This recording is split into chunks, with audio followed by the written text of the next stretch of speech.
Well, hello and welcome to I Love Gay today.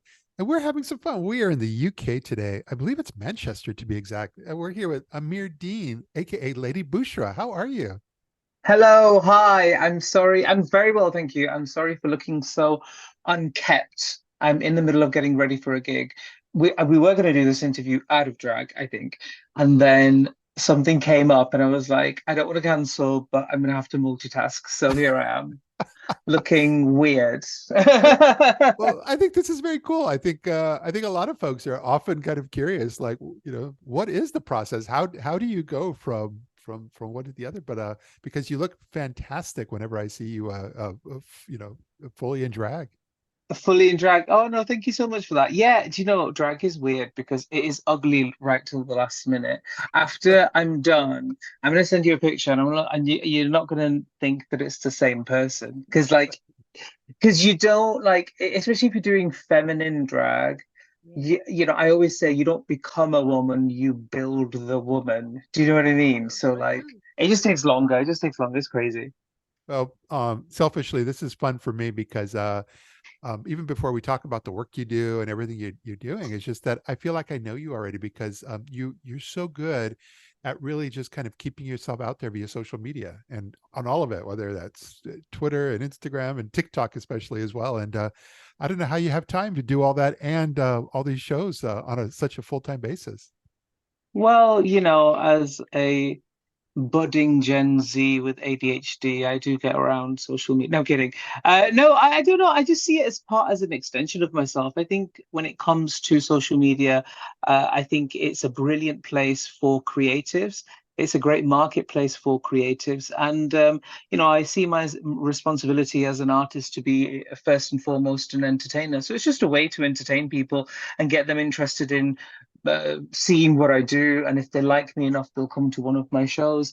And if they don't, that's absolutely fine. It's a way to be accessible to people and make them laugh. I've had, people message me from all over the world, really, saying, um, we're happy with what you've produced. It's helped us. So yeah, that's the intent behind it anyway.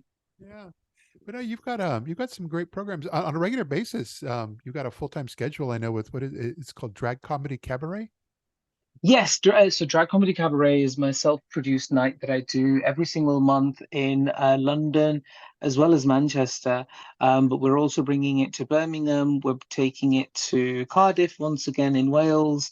I have brought it as far as Vienna. I've even performed in New York in sort of my comedy cabaret style. So I'm really, really grateful. It's done well with audiences. They find it entertaining. It's basically just an hour and 15 minutes of me being myself and audiences getting to hear about life from the perspective of a British, South Asian, queer drag artist, really. Yeah, yeah. But between that and then you have something even bigger, right? Because called do I say this right? Sorry About It, your live comedy tour. Sorry about it. Yeah, yeah, yeah, yeah. So I'm going on tour this year for the very first time. I'm kind of scared. I don't know. It's one of those things where I'm like, now that it's out there, I'm like, why? Why did I want to do this? Do you know what I mean? But yeah, it's gonna be comedy meets YouTube meets intrusive thoughts. That's how we're positioning it, and it's gonna be segmented. The joke is that the show hasn't sold well, and so therefore we've had to take on corporate sponsorships. But there's no corporate sponsorships. It's just me dressing up and making adverts and just it's almost like the show is almost going to be like you're watching a YouTube video and it's got a load of funny adverts in it. So that's how I'm sort of doing it. Is very much inspired by sort of like 90s comedy and 90s television right before the digital boom. Yeah. Which is actually from the outside looking in, from being from the US, I almost look at the work you do as kind of this clever mix of kind of bringing South Asian sensibilities and kind of blending it with British humor, which is almost like what you described from taking some cues from earlier television works and so forth.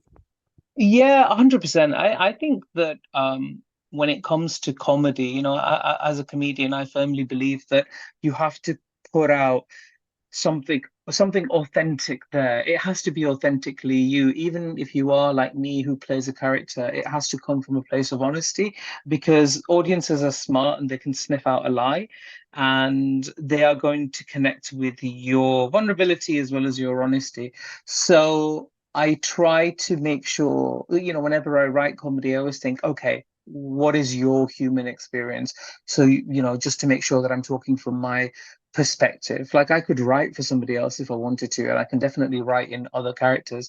But when it comes to myself, it has to be from my perspective, and that is a South Asian child from a migrant family who was born in Britain. So it's very much Vicky Pollard goes to Bollywood. Do you know what I mean? Yeah, She's yeah, British, but with strong South Asian sensibilities. And race and what have you aside, audiences have connected with it. And I think that's it's not because I'm amazing or funny or anything like that. I just think it is because people want to hear a different perspective and they want to hear an artist's honesty, really. yeah. Have you ever had folks from the audience come up to you and tell you you're a role model from the South Asian community? Yeah, I have, but I tend not to like I don't indulge in that too much because being a role model, as wonderful as it sounds, it doesn't pay the bills. So cool. I'm like, cool, that's great. I did have one bisexual woman start crying once, and that was uncomfortable. I was like, please stop. I'm sorry to have brought you to tears at a comedy cabaret, but please stop. But you've been doing this for a while, and you even auditioned for RuPaul's Drag Race in the UK, right? How do you know I auditioned? I I don't think was, have I ever, I tell you, huh? somewhere in all my stalking of you, I was able to find that. Well, so strictly speaking, you can't say whether you have or not, but like if you're a drag queen, you have auditioned. I'm sorry, but you have. And if you say that you haven't, you're lying. Yeah, I have. I have in the past. I wasn't successful in getting on the show, but it is a reality TV competition. Yeah, So it's got nothing to do with anything besides putting on a great cast. So, if I didn't fit, that's absolutely fine. But I am one of those drag artists who doesn't work with the intention of getting on a TV show. And that's not my goal at all, really. yeah. Well, as a side note, I do love watching you from a different perspective. You live in Manchester with your husband, also named Amir, slightly different spelling, but Yes. you guys do this podcast together, and I will tell I love watching the two of you, and it's just such a different perspective. Oh, thank you. Yeah, our podcast is called You Don't Love Me, and it's all about life from the perspective of a South Asian married couple. And it's fun. I think it originally started because my husband used to just love to talk, and so we just needed an outlet for him to talk and get progressively drunk. And then after that, we were like, okay, what do we do with it? And we just sort of I think right now we're on a sabbatical. I'm just a little too busy at the moment to carry on, but it's done well. People have resonated with it, and it was just another way to sort of put our voices out there. And yeah, I'm glad audiences have liked it. Yeah. Yeah. Well, I know here in New York area, you've actually performed here before, and hopefully we'll be able to see you again out this way. Yeah, I love New York. If I look at sort of a lot of my social media engagement, New York is always on top. It is. I have a bigger audience in New York than I do in England. Wow. Yeah, yeah, yeah. So it says a lot about England, doesn't it? But no, so yeah, I have performed in New York a couple of times, and I loved it. It was a lot of fun. I was at the Lowry Beachman Theatre, so fingers crossed, touch wood, I will be returning again this year. And yeah, it was a really interesting time. When I did that show, I thought about quitting comedy, and it was actually on that day that I decided to keep going. I had um,